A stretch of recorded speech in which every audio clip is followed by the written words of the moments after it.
You want me to get started with? Okay. All right, we'll go ahead and begin with the. We'll go ahead and get started with the Seton Hall portion of the press conference, welcoming all-tournament member Kadari Richmond, all-tournament member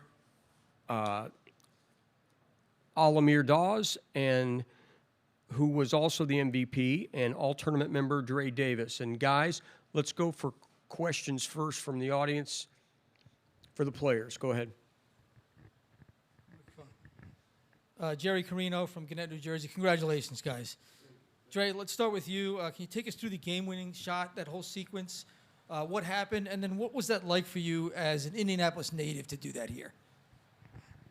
I think it was just a broken play. Cooks created an angle for me to get downhill, and just put me in position to be able to get a good look at the rim. So yeah, it's just a credit to Cooks to be able to create that for me. But I'm blessed, man. Blessed beyond measures to be here, do this at the home crib. Happy for my guys, proud of my team to fight tooth and nail to the very end.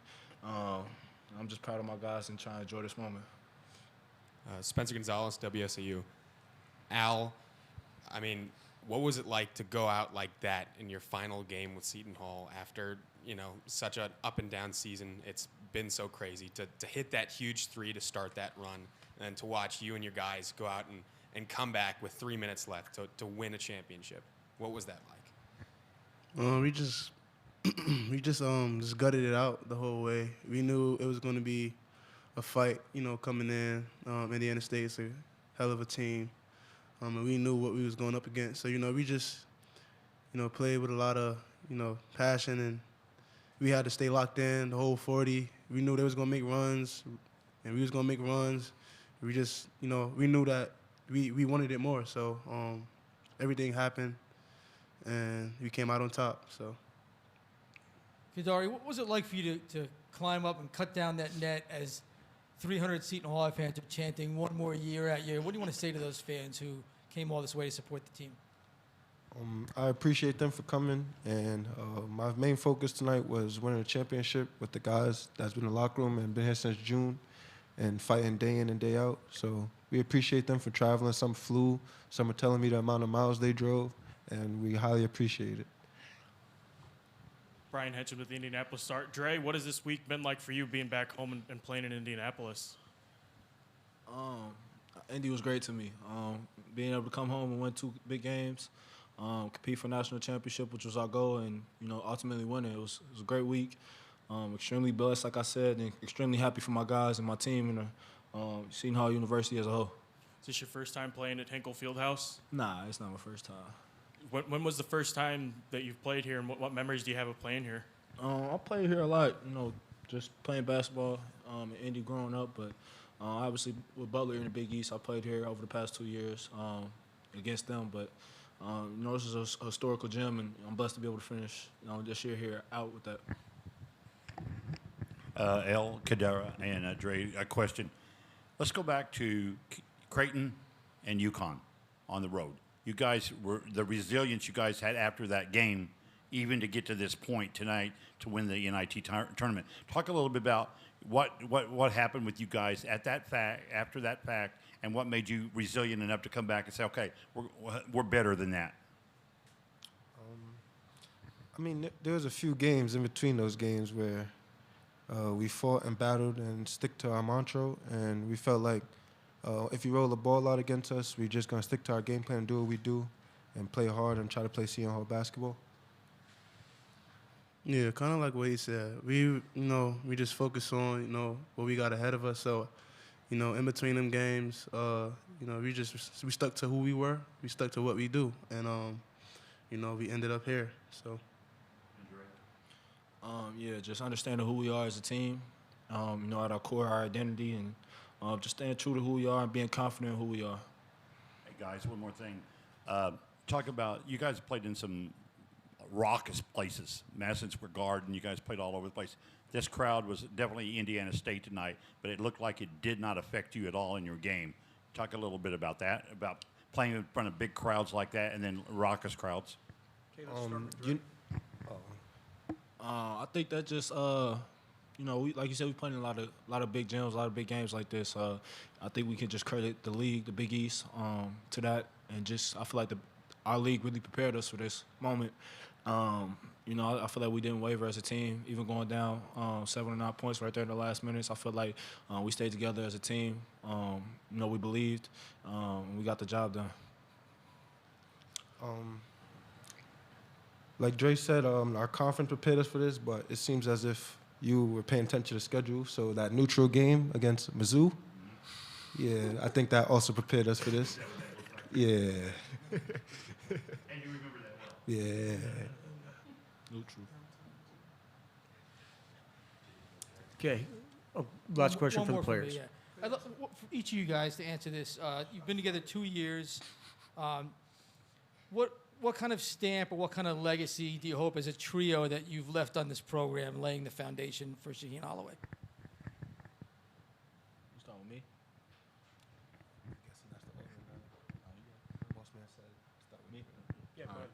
Motherfucker, can I get the question one more time?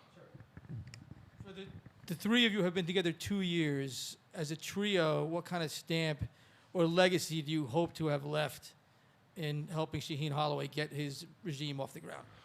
I hope I feel like we did something special here. Obviously, we wanted to win a championship, and at the end of the day, that's what we did. I feel like he put us in the best position to do so. We had to sacrifice a lot. We've been through a lot. It's been a long season.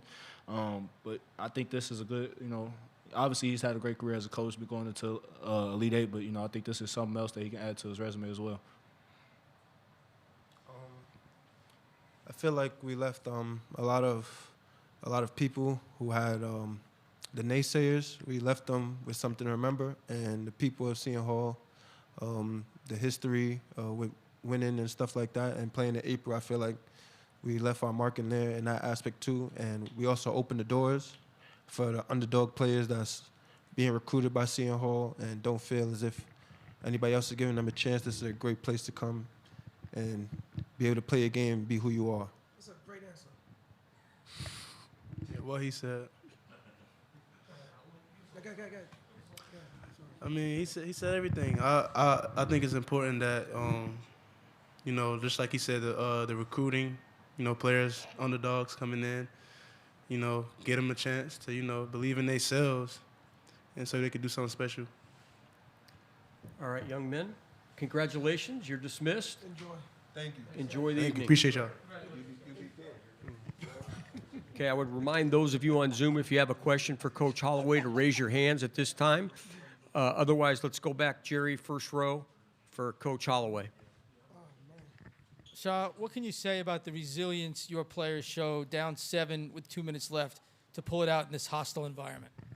First, I want to apologize for coming so late. These guys, they disrespected me. They threw all this water on me, so I had to change my clothes. So excuse me for coming late. These guys, it was an unbelievable moment in the locker room. So a great moment though, like really, really great moment. So happy about it, but had to change up a little bit because I was really wet. Sorry, Jay. What's the question? That's okay. What did these guys show you coming back from 7 down in a hostile environment to win a title game like this? Well, Jerry, you've been around this program for a long time. You've been around us all year. This is what we've been doing all year. This group, they haven't wavered. We got in the huddle. There was no panicking. There was no point. It was like, all right.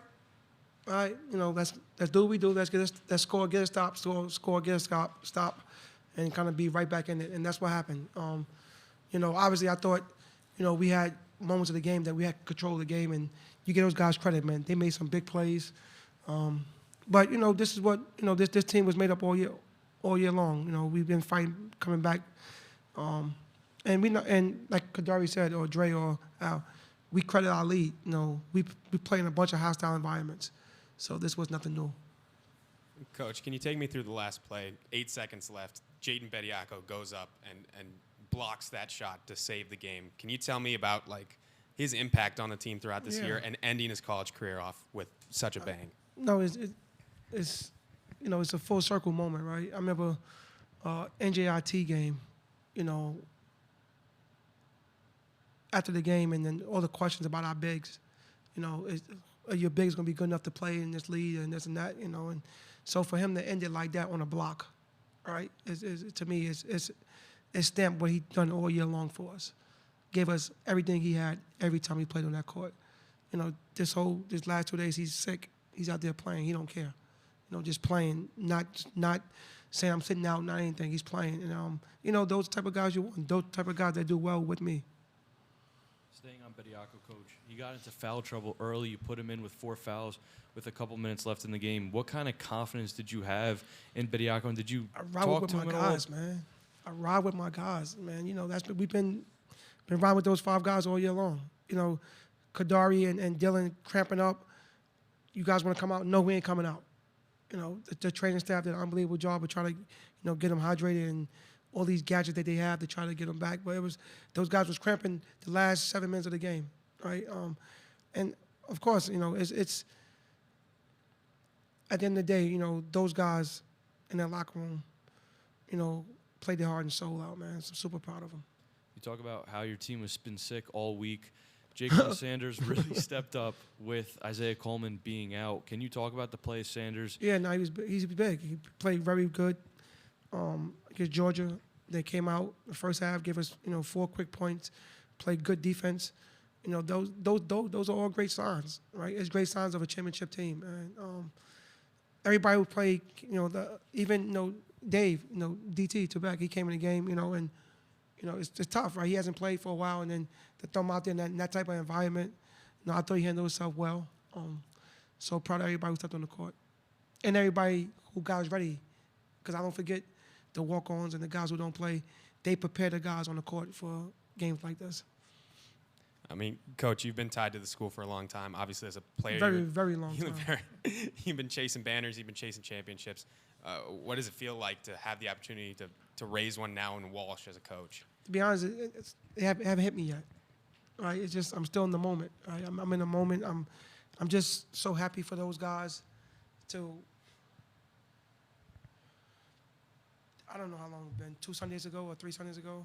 You know, if you guys seen the look on these guys' face when we didn't make the tournament, and as their leader, right, not knowing what to say to them, it was the worst feeling in the world. Like the worst feeling in the world. It was like my 2 sons, you know, my daughter. If they do something, I don't know how. They ask me a question, I don't know what to say. That's how I felt with all 16 of those guys in the locker room that day. Everybody looking to me like, Coach, what happened?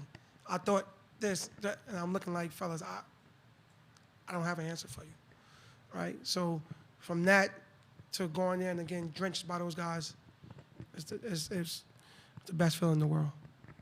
Jerry? So there was a moment when you went over to Robbie Avila after the game and literally picked his head up. What did you say to him, and what compelled you to do that? Because those guys, he's a good player. You know, those guys are good players. And I told him, there's no need to have your head down. You guys played a heck of a game. You know, you guys got a great team. You know, you guys battled. You know, this was a championship game. You know, a bunch of punches going back and forth, and just told him to pick his head up. And he's a great player, and he got a lot of basketball to be played.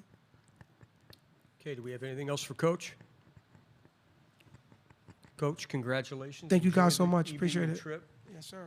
Hope you enjoyed it. Thank you. Yep, take care. Thank you. Thank you, guys. Appreciate it. Okay, again, Hammond Communications will post a recording of this press conference at nit.hammondcg.com, and transcripts will be available shortly, courtesy of ASAP. Thank you again for joining us. Jerry.